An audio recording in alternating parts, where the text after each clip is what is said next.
इस भूमंडल पर मृत्यु लोक में जितने भी जीव इस संसार सागर में भटक रहे होंगे, शिव महापुराण की कथा सुनकर वो भी तर जाएंगे। ये अकेली बिंदुक को तारने वाली नहीं है। इस मृत्यु लोक में जो विराजमान, आज भी नियम है महाराज, श्राद्ध का भोजन टेबल पर नहीं कराया जाता। श्राद्ध का भोजन ब्राह्मण को कुर्सी पर बिठाकर नहीं कराया जाता। श्राद्ध का भोजन किसी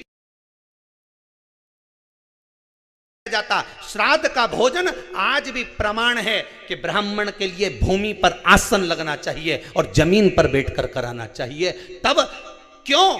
क्योंकि इस भूमि पर बैठकर जब भोजन कराएंगे, इसी भूमि से ना जाने कितने पितृ गए, कितने तर्पण हुए, कितनी तिलांजलि हुई। इसी भूमि से, इस रज से, इस कण से ना जाने कितने जीव चल गए। अब लकड़ी पर या टेबल पर या कुर्सी पर बैठकर ब्राह्मण को भोजन कराने का प्रमाण नहीं है।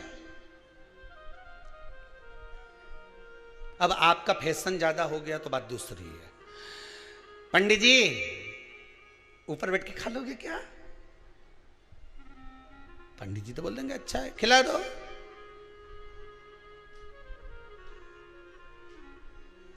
ऊपर बैठ के क्यों? वो झुकने में थोड़ी सी कमर लचक जाए, क्योंकि खीर परसेगी तो झुकना पड़ेगा। अब ब्राह्मण अगर भोजन करने आसन पर बैठेगा, तुम अगर थोड़ा झुककर परसोगी, ब्राह्मण के सम्मुख में आप थोड़ा सा भोजन कराते समय झुकोगी। जरा विचार करिए, यशोदा मैया के घर में संतान नहीं थी।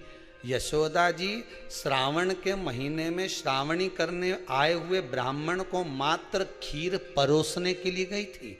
52 साल की उम्र थी, संतान का सुख नहीं दिख रहा था, खीर परोसने के लिए गई।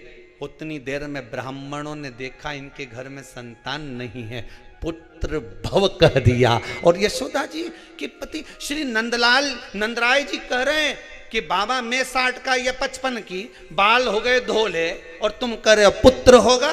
कहां से होगा? ब्राह्मण कहते हैं ब्राह्मण जब भोजन करता है, भोजन करते समय जब वर देता है, वो वर गलत नहीं हो सकता, कहीं से भी आएगा, पर छोरा तो आएगा। और आया, कहीं से भी आया, पर पुत्र आया, क्योंकि आशीर्वाद दिया था। श्राद्ध पक्ष का भोजन टेबल पर नहीं, कुर्सी पर नहीं, श्राद्ध पक्ष का भोजन ब्राह्मण को आसन लगाकर जमीन पर कराना चाहिए, भूमि पर।